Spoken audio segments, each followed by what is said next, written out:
ಮಹಾಮಹಿಮನಾದ ನೀನು ಕುಲಹೀನನಾದ ನನ್ನನ್ನು ಇಷ್ಟೊಂದು ಆದರಿಸಲು ಕಾರಣವೇನು ಪರಮಾತ್ಮ? ನೀನು ಸೂತನಲ್ಲ, ಕ್ಷತ್ರಿಯನು, ಶ್ರೇಷ್ಠವಾದ ಚಂದ್ರವಂಶವೇ ವಂಶ. ದೇವ, ನನ್ನ ಗುಣವೆಂತಿದ್ದರು ನಾನು ಅವರ ಸೂತ ಪುತ್ರನೆಂಬ ವಿಚಾರವು ಈ ಪ್ರಪಂಚವೇ ಮರೆತಿದ್ದವರ ಪರಮಾತ್ಮ. ಕರ್ಣ, ನನ್ನ ಮಾತನ್ನು ಸತ್ಯವೆಂದು ನಂಬು. ನೀನು ಸೂತನಲ್ಲ, ಕ್ಷತ್ರಿಯನು, ಶ್ರೇಷ್ಠವಾದ ಚಂದ್ರವಂಶವೇ ನಿನ್ನ ವಂಶ. ಕುಂತಿದೇವಿಯೇ ನಿನ್ನ ತಾಯಿ, ಪಾಂಡವರು ನಿನ್ನ ಸಹೋದರರು, ಆ ಸೂರ್ಯನು ನಿನ್ನ ಜನಕ. ಕರ್ಣ, ಏನು? ಕುಂತಿದೇವಿಯೇ ನನ್ನ ತಾಯಿಯೇ? ಹೌದು ಕರ್ಣ. ಪಾಂಡವರು ನನ್ನ ಸಹೋದರರೇ? ಹೌದು ಕರ್ಣ. ದೇವನು ನನ್ನ ಜನಕನೇ? ಹೌದು ಕರ್ಣ. ನೀನು ಹೇಳುತ್ತಿರುವ ಮಾತು ಆಶ್ಚರ್ಯವಾಗಿದೆ. ಓಹೋ, ಈಗ ತಿಳಿಯಿತು. ಇದು ಯುದ್ಧ ಕಾಲ. ನೀನು ಪಾಂಡವರ ಪಕ್ಷಪಾತಿ. ಆ ಪಾಂಡವರ ತಲೆ ಕಾಯಲು ನನ್ನನ್ನೇ ಈ ರೀತಿ ವಂಚಿಸುತ್ತಿದೆಯಾ ದೇವ? ಒಂದು ವೇಳೆ ಕುಂತಿ ದೇವಿಯು ನನ್ನ ತಾಯಿ ಆಗಿದ್ದರೂ ಆಗಿರಬಹುದು, ಆ ಪಾಂಡವರು ನನ್ನ ಸಹೋದರರು ಆಗಿದ್ದರೂ ಆಗಿರಬಹುದು. ಆದರೆ ಆ ಸೂರ್ಯ ದೇವನು ನನ್ನ ಜನಕ ಹೇಗಾಗಬಲ್ಲ ಪರಮಾತ್ಮ? ಕರ್ಣ, ಹೇಳುವನು ಕೇಳು.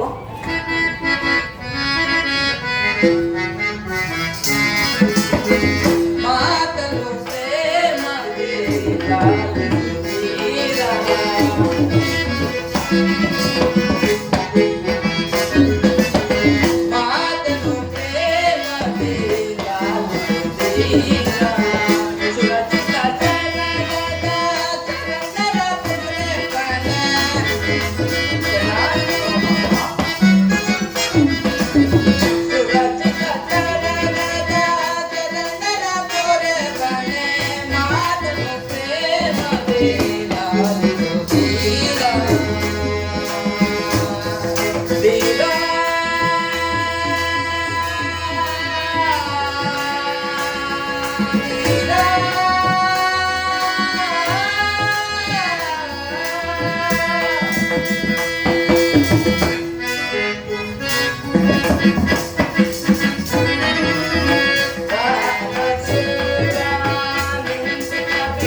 ನನ್ನ ಮಾತನ್ನು ಸತ್ಯವೆಂದು ನಂಬು. ಕೇಳು. ನಿನ್ನ ತಾಯಿಯಾದ ಕುಂತಿದೇವಿಯು ಕನ್ನಿಕಾವಸ್ಥೆಯಲ್ಲಿದ್ದಾಗಲೇ ದೂರ್ವಾಸಗಳಿಂದ 5 ಮಂತ್ರಗಳನ್ನು ಪಡೆದು ಆ ಮಂತ್ರವು ಫಲಿಸುವುದೋ ಇಲ್ಲವೇ ಎಂದು ಮೊದಲನೇ ಮಂತ್ರವಾದ ಸೂರ್ಯ ಮಂತ್ರವನ್ನು ಜಪಿಸಲು ಆಗ ನೀನು ಜನಿಸಿದೆ. ನಿನ್ನ ನಂತರ ನಿನ್ನ ತಾಯಿಯದು ಲೋಕಾಪವಾದ ಕೆಡರಿ ನಿನ್ನನ್ನು ಈ ಗಂಗಾ ನದಿಯಲ್ಲಿ ತೇರಿಬಿಟ್ಟರು. ನಂತರ ಅದೇ ಕಳಿಸ್ತಾರೆ ಬಿಡು, ಯಾಕೆ ಕಷ್ಟ ಬಿಡು. ಆ ಪಾಂಡವರನ್ನು ಪಾದಗಳ ಮೇಲೆ ಕಡವೆ ಸಕಲ ಸಾಮಂತ ರಾಜರಿಂದ ಓಲೈಸಿ ರತ್ನ ಸಿಂಹಾಸನದ ಮೇಲೆ ಕುಳಿತು ರಾಜ್ಯಭಾರ ಮಾಡುವಂತೆ ಬಾಕರಣ. ನನ್ನ ಭಾಗದ ದುರ್ವಿಧಿ ನನ್ನನ್ನು ಎಷ್ಟೊಂದು ವಿಧವಾಗಿ ಕಾಡುತ್ತಿದೆ. ದೇವ, ಈ ಮಂತ್ರರು ನನ್ನನ್ನು ನೋಡಿದಾಗಲೆಲ್ಲ ಅವನು ಸೂತಪುತ್ರನು ಹೀನ ಕೂಲರನೆಂದು ಯಾರಿಸಿದವರಲ್ಲ. ನಾನು ಇಂಥವನೇ ಎಂಬ ವಿಚಾರವು ಅವರಿಗೆ ತಿಳಿಯದೆ ಪರಮಾತ್ಮ. ನಿನ್ನ ವಿಚಾರವು ಯಾರಿಗೂ ತಿಳಿಯದು. ನಿನ್ನ ತಾಯಿಯಾದ ಕುಂತಿದೇವಿಯು ನಿನ್ನನ್ನು ನೋಡಿದಾಗಲೆಲ್ಲ ದೇವ, ಆ ಕರ್ಣನಾರು ಆತನನ್ನು ನೋಡಿದರೆ ನನಗೆ ಮರುಕು ಉಂಟಾಗುವುದು ಎಂದು ಕೇಳುತ್ತಲೇ ಇದ್ದಳು. ಈಗ ತಾನೇ ಆಗಿವೆ ನಿನ್ನ ವಿಚಾರವನ್ನೆಲ್ಲ ಹೇಳಿಬಿದ್ದರು. ನಿನ್ನ ತಾಯಿಯಾದ ಕುಂತಿದೇವಿಯು ಗಂಗಾ ತೀರಕ್ಕೆ ನಿನ್ನನ್ನು ನೋಡುವ ಸಲುವಾಗಿ ಕಾತುರದಿಂದ ಬರುತ್ತಿದ್ದಳು. ಕರ್ಣ, ತಾಯಿಯ ಮನಸ್ಸನ್ನು ನೋಯಿಸಬೇಡ ಕರ್ಣ, ಸಂತೋಷಪಡಿಸು. ನಾನಿನ್ನು ಬರುತ್ತೇನೆ ಕರ್ಣ. ಅಯ್ಯೋ ದೈವವೇ, ಪರಮಾತ್ಮನು ಎಂದಿಗೂ ಅಸತ್ಯವನ್ನು ನುಡಿಯತಕ್ಕವನಲ್ಲ. ಆದರೂ ಕುಂತಿ ದೇವಿಯೇ ನನ್ನ ತಾಯಿ ಎಂಬ ವಿಚಾರವನ್ನು ನಂಬತಕ್ಕ ಬಗೆ ಹೇಗೆ?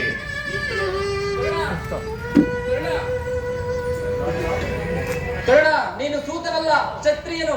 ಶ್ರೇಷ್ಠವಾದ ಚಂದ್ರವಂಶವೇ ನಿನ್ನ ವಂಶ. ಪಾಂಡವರು ನಿನ್ನ ಸಹೋದರರು ಕರ್ಣ. ಕುಂತಿದೇವಿಯೇ ನಿನ್ನ ತಾಯಿ. ಆ ಸೂರ್ಯನು ನಿನ್ನ ಜನಕ ಕರ್ಣ. ಇದು ಸತ್ಯ ಸತ್ಯ ಸತ್ಯ. ಶ್ರೀಕೃಷ್ಣ ಪರಮಾತ್ಮನು ಎಂದಿಗೂ ಅಸತ್ಯವನ್ನು ನುಡಿಯತಕ್ಕವನಲ್ಲ. ಕುಂತಿ ದೇವಿಯೇ ನನ್ನ ತಾಯಿ ಎಂದು ಹೇಳಿದ ಮಾತು ಈ ಅಶನದ ವಾಣಿಯಿಂದ ಸ್ಥಿರಪಟ್ಟಿತ್ತಲ್ಲ. ಅಯ್ಯೋ, ಲೋಕೈಕ ವೀರರಾದ ಪಾಂಡವರು ನನ್ನ ಸಹೋದರರೇ. ಅವರೊಡನೆ ಕೂಡಿ ಬಾಳುವ ಭಾಗ್ಯವು ಈ ಪಾಪಿಯ ಹಣೆಯಲ್ಲಿ ಬರೆಯಲಿಲ್ಲವೇ? ಇದುವರೆಗೂ ಬಂಧು ವರ್ಗದವರು ಯಾರೆಂದು ತಿಳಿಯದೆ ವ್ಯಥೆ ಪಡುತ್ತಿದ್ದ ನನಗೆ ಬಂಧು ವರ್ಗದವರು ಇದ್ದವರೇ ಎಂದು ತಿಳಿದ ಬಳಿಕ ಎಂತಹ ಉಭಯ ಸಂಕಟ. ಅಯ್ಯೋ ಪರಮಾತ್ಮ,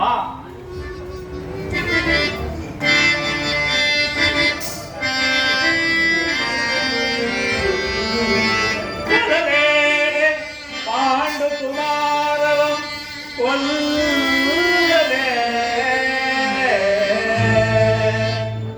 ಕೊಲ್ಲದೆ ಪಾಂಡು ಕುಮಾರವಂ ಕೊಲ್ಲದೆ ಕೊಲ್ಲುವುದೇ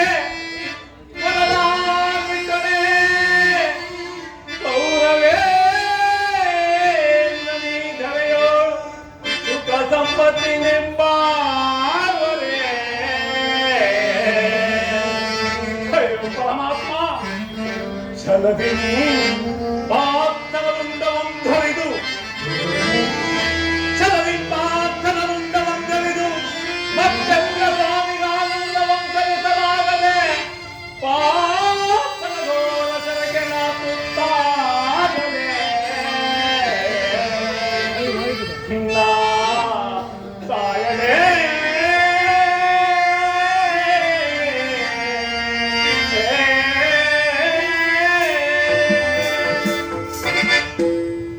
ಪರಮಾತ್ಮ, ಇಂತಹ ಸಂಕಟದಲ್ಲಿ ಸಿಲುಕಿ ನರಳುವ ಗತಿ ಆಯ್ತೆ.